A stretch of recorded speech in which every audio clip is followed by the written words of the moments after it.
back to talk about my brother. But when he couldn't drive down south, he was so sad. He tried everything. He wanted to leave the hospital, come, and then he just was like, no, he needed a, he just wasn't giving me the details of anything. He just was like, I'm sick. And he was like, Eb, you can do whatever you want to do. I was like, so how we gonna work this out? Because I need for you to be, like the boss. I knew you was gonna be bossy, so I need to really lay back. I don't need to be in charge of nothing. Like, and I didn't want to do it, but I knew that I had clientele and I needed work. So we were transitioning that following month because November was Thanksgiving and December we was transitioning. I was gonna move in with him, work there, but when he couldn't make it to North Carolina for Thanksgiving, I was like, oh God, okay. I told my sister, I was like, I know that I'm gonna have another shop. I'm gonna be doing a shop. But if I still have him, it's like having another Greg. So, but I'll be doing more, and the way he do things, you know, I'm just gonna have to transition over to how he do things and just basically take his lead. But then he was like, Ed, you can do whatever you want. That was before he went to the hospital, and I was like, well, why he acting like that? Like, why is he saying that I can do whatever I want? Because that's not him. We were really, really in a good space. And I was doing a lot of swim lessons and doing water aerobics. So I was like, okay, so let's go, you know, go out and eat some vegan food. Let's change your diet. Let's do something. He was like, all right, I'm up for that. And then I was like, come to um, a water aerobics lesson with me. He was like, Abby, I'll die. And I'm like, what do you mean you'll die? Like, it's just built. And he was like, I'll die. And I was like, all right. So, like, just working out, like, maybe twice a week, but just doing a whole little self-care thing.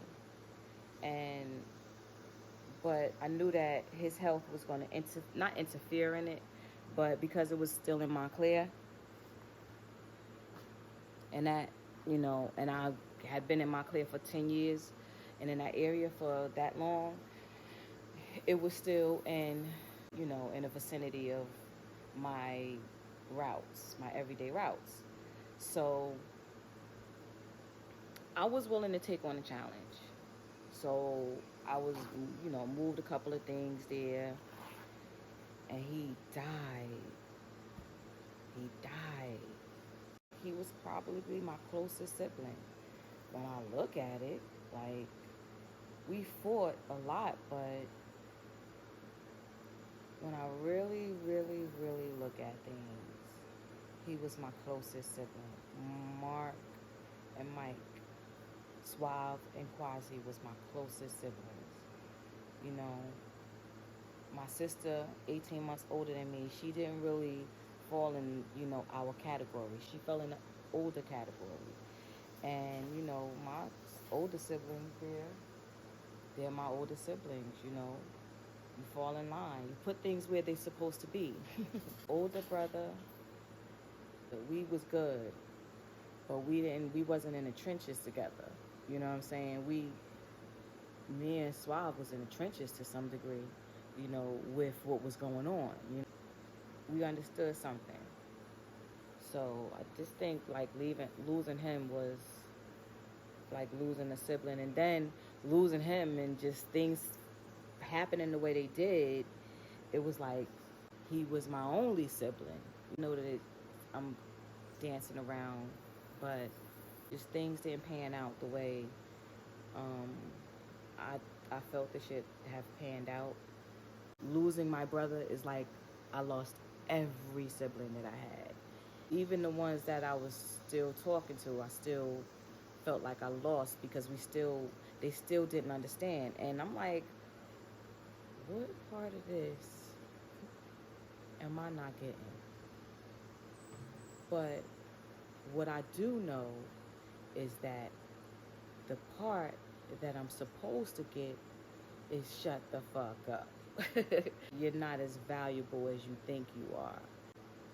You can easily be silenced, or your voice is not as valuable. You know, your opinion, your voice is not as.